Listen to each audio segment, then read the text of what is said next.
जय श्री राम। लखि सने है सोनी बचन बिनीता, जनक प्रिया गेह पाय पुनीता। देवी उचित असी विनय तुम्हारी, दशरथ घर निराम में तारी। कौशल्या जी के प्रेम को देखकर और उनके विनम्र वचनों को सुनकर जनक जी की प्रिय पत्नी ने उनके पवित्र चरण पकड़ लिए और कहा, हे देवी, आप राजा दशरथ जी की रानी और श्री राम जी की माता हैं। आपकी ऐसी नम्रता उचित ही है। प्रभु अपने नीचे हूँ आदर ही, अग्नि धूम गिर सिर तिनु धरही। सेवक राव करम मन बानी, सदा सहाय महेश भवानी। प्रभु अपने नीच जनों का भी आदर करते हैं। अग्नि धुएं को और पर्वत तृण घास को अपने सिर पर धारण करते हैं। हमारे राजा तो कर्म मन और वाणी से आपके सेवक हैं और सदा सहायक तो श्री महादेव पार्वती जी हैं। रौरे अंग जोग जग को है, दीप सहाय की दिन कर तो है। राम जाई बनो कारी सुर काजू, अचल आवाद पुरो कारी हई राजू। आपका सहायक होने योग्य जगत में कौन है? दीपक सूर्य की सहायता करने जाकर कहीं शोभा पा सकता है। श्री रामचंद्र जी वन में जाकर देवताओं का कार्य करके अवधपुरी में अचल राज्य करेंगे। अमर नाग नर राम बाहुबल, सुख बसी हई अपने अपने थल। यह सब जाग बालिक कही राखा, देवी न होई मुधा मुनि भाषा। देवता नाग और मनुष्य सब श्री रामचंद्र जी की भुजाओं के बल पर अपने अपने स्थानों लोकों में सुख पूर्वक बसेंगे। यह सब याज्ञवल्क्य मुनि ने पहले ही से कह रखा है। हे देवी, मुनि का कथन व्यर्थ झूठा नहीं हो सकता। अस कही पग परि प्रेम अति, सिय हित विनय सुनाई।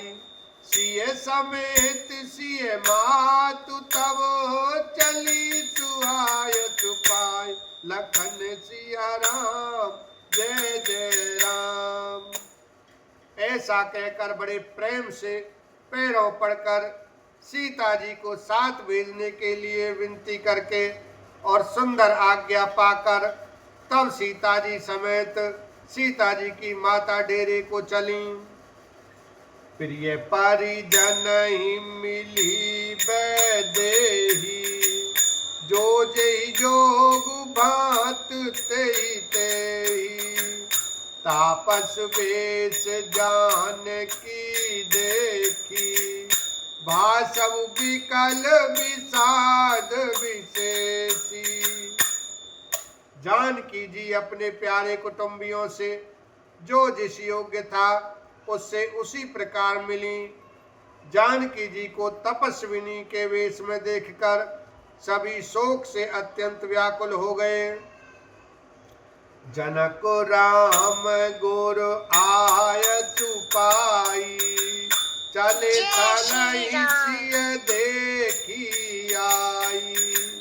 लीनु लाई और जनक जानकी, पाहुन पावन प्रेम प्राण की। जनक जी श्री राम जी के गुरु वशिष्ठ जी की आज्ञा पाकर डेरे को चले और आकर उन्होंने सीता जी को देखा।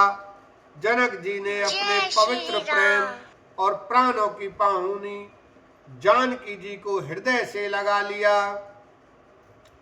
और उमगेऊ अम्बुधि अनुरागु भय भूप मन मन हुकयागु सिय स्नेह बटु बाढ़त जोहा तापर राम प्रेम शिशु सोहा। उनके हृदय में वात्सल्य प्रेम का समुद्र उमड़ पड़ा। राजा का मन मानो प्रयाग हो गया।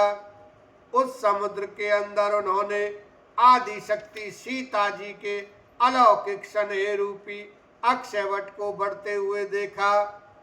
उस सीता जी के प्रेम रूपी वट पर श्री राम जी का प्रेम रूपी बालक बाल रूपधारी भगवान सुशोभित हो रहा है।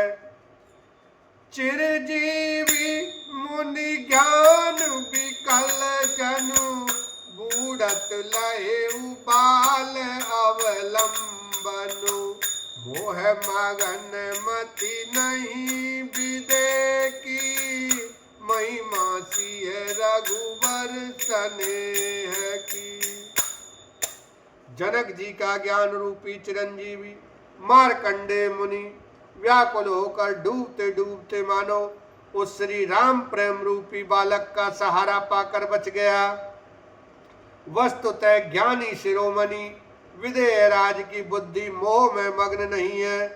यह तो श्री सीता जी राम जी के प्रेम की महिमा है, जिसने उन जैसे महान ज्ञानी के ज्ञान को भी विकल कर दिया।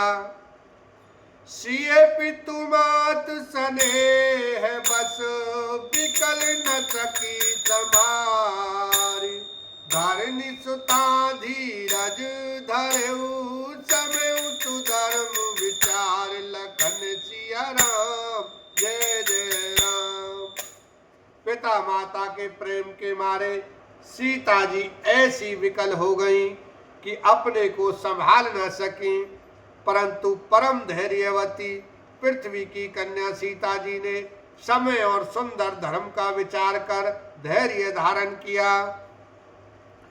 तापस बेश जनक सिय देखी भय प्रेम परितोष विशेषी पुत्री पवित्र किए कुल दो सुजस धवल जगु कह सबको।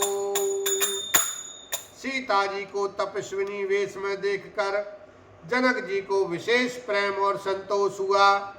उन्होंने कहा, बेटी तूने दोनों कुल पवित्र कर दिए, तेरे निर्मल यश से सारा जगत उज्जवल हो रहा है, ऐसा सब कोई कहते हैं। जिति सुर सारी की रति सारी तोरी गवन कीन विधि अंड करोरी गंग आवनी थल तीन बडेरे एही किए साधु समाज गनेरे। तेरी कीर्ति रूपी नदी देव नदी गंगा जी को भी जीतकर, जो एक ही ब्रह्मांड में बहती है, करोड़ों ब्रह्मांडों में बह चली है। गंगा जी ने तो पृथ्वी पर 3 ही स्थानों हरिद्वार, प्रयागराज और गंगा सागर को बड़ा तीर्थ बनाया है, पर तेरी इस कीर्ति नदी ने तो अनेकों संत समाज रूपी तीर्थ स्थान बना दिए हैं। पितु कह सत्य स्नेह सुबानी कुछ महु मनहु समानी पुन पितु बात लीन और लाई सिख आशीष हित दीन चुहाई। पिता जनक जी ने तो स्नेह से सच्ची सुंदर वाणी कही, परंतु अपनी बड़ाई सुनकर सीता जी मानो संकोच में समा गईं।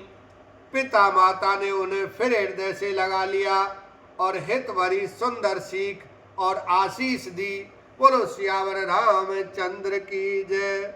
उमापति महादेव की जय।